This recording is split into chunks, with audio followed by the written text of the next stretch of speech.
Just ఇంత 10 నిమిషాల క్రితమే స్వప్న అడుగుతుంది అంకుల్ మళ్ళీ ఎప్పుడు చేయాలి మీరు ఎప్పుడు కథ ఇప్పుడు నా ఫోకస్ సినిమాల మీద పెట్టాను కాబట్టి ఎనీ టైం రెడీ అని చెప్పేసి and A type of film ఏమిటి అని అంటే కనుక మాట్లాడుకుందాం.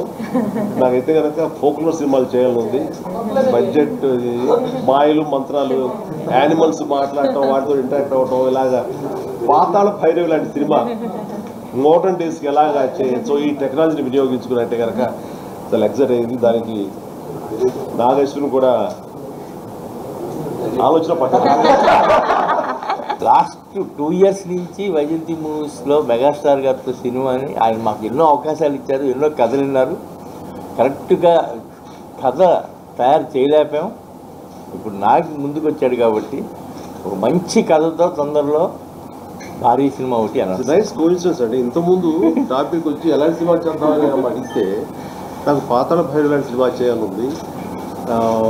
ఫోక్లోర్ ఫిలిం, అవును, అడ్వెంచర్స్ ఫిలిం అలాంటి చేయాలి నాకు ఉందంటే వెంటనే స్వప్న నాగమోహన్ చూస్తుంది.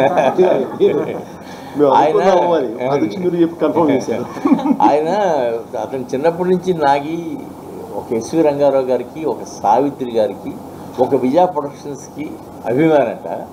ఆ అభిమానంతోనే అతను పెరిగి పెద్దాడయ్యాడు.